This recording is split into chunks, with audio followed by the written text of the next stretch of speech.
Hello guys! Welcome back to another video. In this video, isi-share ko sa inyo kung ano yung naging experience ko why nadi-disapprove tayo sa home credit product loan. Of course, isi-share ko rin sa inyo paano ma-approve ng mas mabilis and one-time application lang dito sa home credit product loan. So, ang isi-share ko lang po sa inyo is based originally on my experience na alam ko makaka-relate din kayo. So, anyway, sobrang tagal ko na rin sa home credit. 2 to 3 years na ata sa home credit. But, it's not easy ha kasi nung nag-apply kasi ako sa home credit, yung kauna-unahan ha, hindi po ako na-approve agad. So, hindi lang siya isang beses, 2 beses po. Kaya sabi ko noon, bakit kaya hindi ako na-approve dito? Hindi rin ako nag-conduct ng research, hindi rin ako nanonood ng videos, why, bakit hindi talaga ako nag-grantan dito. Sabi ko naman is wala naman akong utang or wala naman akong atraso sa kanila, wala naman akong violations. Tinitingnan ko rin yung other side kung meron akong mga pag-utangan na hindi ko nabayaran. Mga ganun ba? Kasi possible kasi na nag-i-inquire si home credit ng ating credit score in a whole ha, generally ha, kung ano yung credit score talaga natin. Kung saan tayo may mga sabit. Kasi diba si home credit din is talagang naka-align din to sa BSP. Alam naman natin sa home credit is malaking company ito ng pa-loan talaga and alam nila kung paano sila mag-CI and paano mag-investigate sa mga client nila, sa mga nag-a-apply. So, paano nga ba talaga mabilis na ma-approve dito na hindi tayo ma-reject? So, one basic thing po is our IDs. Yes po, napaka-basic po niyan, pero kapag kasi lumapit tayo sa home credit representative or home credit agent, is yan po talaga yung hinihingi nila agad. May dala po ba kayong IDs, ma'am? May dala po ba kayong ID, sir? Yan lang po talaga yung nire-require ni home credit palagi. So, napaka-powerful po ng IDs na yan kasi hindi lang basta-basta ID dapat i-provide mo. Dapat yung i-provide mong IDs dyan is yung pangmalakasan na IDs mo na. So, ano itong mga to? Ito yung mga primary IDs like government IDs like passport, driver's license, SSID, UMID. Yan yung mga hinihingi nila na pangmalakasan. Kahit isa lang meron ka niyan is pwede na at possible na makapasa ka na. Pero kung ang dala mo, PhilHealth ID, Teen ID, Student ID, napakalit po ng chance na maaprobahan ka. Kahit pa marami kang IDs na secondary IDs lang, like nga sa mga na-mention ko, hindi siya pang malakas ang ID. Possible pa rin po na ma-disapprove ka niyan. The more IDs na maipoprovide mo kasi,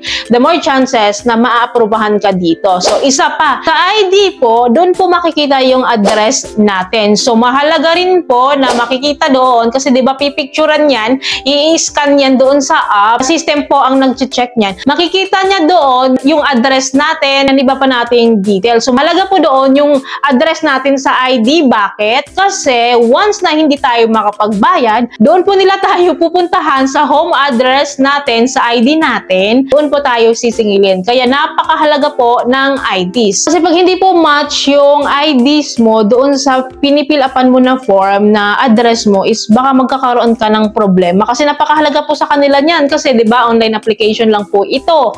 Then kapag nga maging pasaway tayo or ma-abandon natin yung utang natin, meron kasi silang pupuntahan. At least may pupuntahan silang bahay or kung saan tayo nakatira para maareglo ka or makapaningil sila sa iyo. Yun yung purpose talaga ni home credit. Kaya kung hindi match yung mga address na pinrovide mo sa kanila, is possible hindi po talaga tayo maaprubahan. Aside of course sa ID, meron po tayong pinipilapan na application form sa home credit, diba? Ginaguide po tayo ng agent dyan, ani home credit representative dyan. Mostly sila din nag-fill up, itatanong na lang sa'yo, parang ini-interview ka na lang, then sila yung nag-fill up kung how much yung monthly income mo, kung ano pa yung other source of income mo, ganun, personal details mo. Yan yung mga kadalasan na tinatanong. So, alam ko, hindi lang sa home credit, when applying a loan, syempre honesty is the best policy, lalo pag online application lang po ito. Home credit po kasi before is nanghihingi siya ng payslip or other proof of income. Pero ngayon kasi, parang lumuluwag na rin si home credit, IDs na lang hinihingi niya and parang verbal interviews or verbal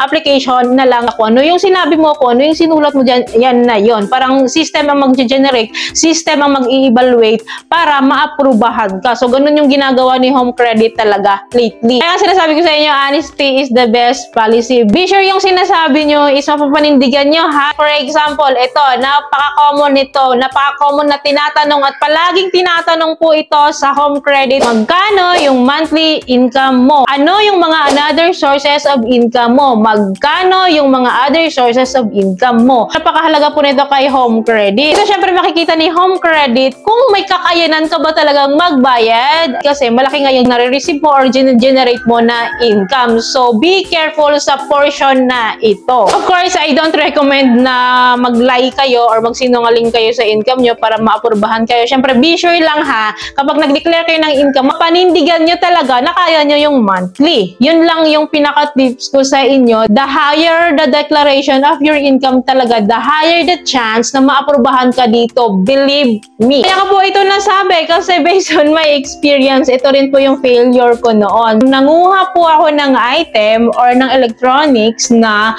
mataas yung price niya compared sa income ko. So, hindi pala pwede yung ganun. Sa evaluation po ni home credit is bagsak na po ako doon. So, isa po yun sa nagiging reason bakit hindi tayo na-approve. Masyadong mababa po yung ating income than doon sa price na kinuha natin like TVs, furnitures ba yan, appliances, or mga electronics or gadgets. If ever, yung amount nun is 30,000, then ang declaration mo po is 15,000 pesos lang yung monthly income mo. Then wala ka ng other source of income, is medyo wag ka na talagang umasa na maaprubahan ka. Ibig sabihin nun, hindi congruent yung income mo doon sa babayaran mo. Parang ganun yung evaluation ni home credit eh. Kasi yun din yung ina-explain sa amin ng agent noon ha. Ganun. Kaya the higher the declaration of your income talaga, the better. Of course, sa agent kasi, hindi niya sasabihin sa'yo, ma'am, ganito dapat income mo para maaprubahan ka. Hindi niya gagawin yan kasi honest is the best policy nga. Kung ano talaga declaration mo, yun talaga, yun dapat na nagre-reflect doon. Pero siguraduhin nyo lang talaga na kaya nyong bayaran yung monthly based doon sa declaration nyo. Kasi si home credit kasi talaga, hindi siya nanghihingi ng proof of income lately. Or any document na nagpapatunay na ganyan yung income mo, hindi. Puro verbal lang talaga. Kung sinabi mo na 50,000